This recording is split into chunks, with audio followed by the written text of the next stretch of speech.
All right. Welcome to the next video on our series of integration. In this particular video, we'll be dealing with the integration by parts.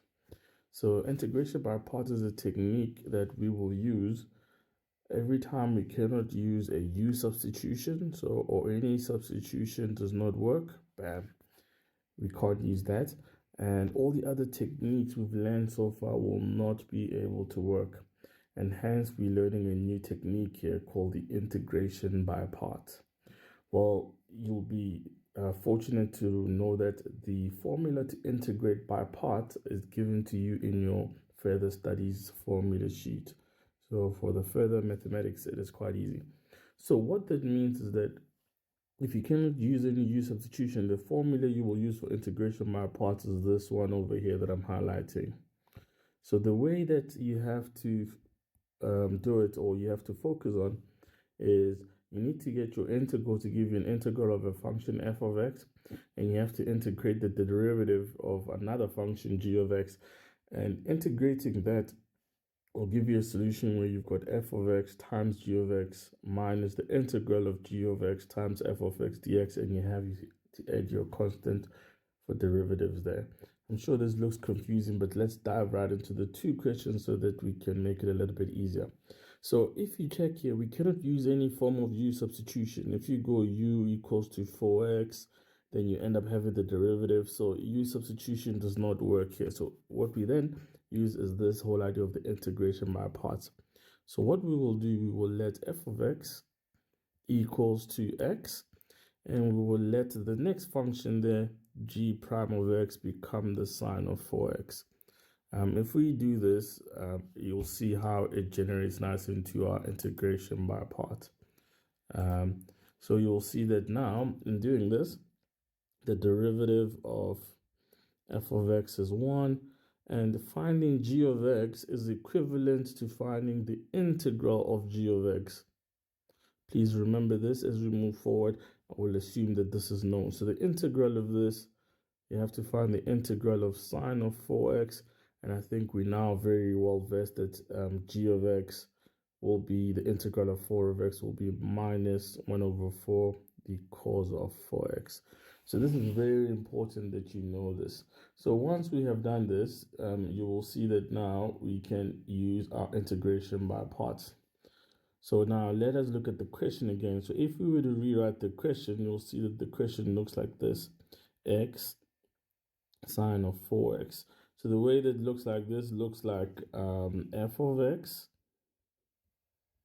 and this will be the derivative of g of x. So therefore we can use our integration by parts formula. So the way that it says, we must find f of x.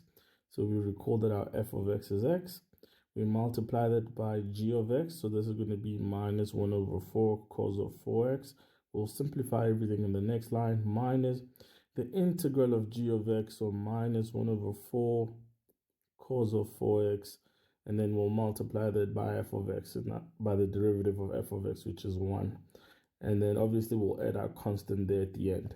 So by looking at this, we can now come and simplify this as 1 over 4x cos of 4x, and then plus 1 over 4 the integral of cos of 4x, and dx. I always remember the dx there, and therefore our final solution simply becomes 4x, the cos of 4x. But now we have to find the integral of that, so this becomes 1 over 4 on the outside, and we know that the integral of cos is going to be sine. So this becomes sine of 4x divided by 4 plus our constant for integration, and therefore leading us to a final solution of negative 1 over 4x cos of 4x plus 1 over 16 of the sine of 4x plus c. So this is the integration by parts. I hope this is making sense and you're starting to be a little bit free around using this, and I hope this makes quite a lot of sense. We'll then move on to the next question, that allows us to use this. Again, we cannot use U substitution. It does not work in our case. And because U substitution doesn't work, we can just dive deep into doing this. We've got two functions. So we will let f of x be the first part of the function x. We will let the derivative of the function be e to the 2x. And therefore, if we then have to find the derivative of f, which is going to be 1, here we have to find g of x. This is equivalent to finding the integral of 2 to the x, of e2 to the x. And therefore, we should all remember that this g of x is the same as going 1 over 2 e to the 2x. So therefore, we will then come back and rewrite our integral now. So this is the integral of x, e to the 2x dx.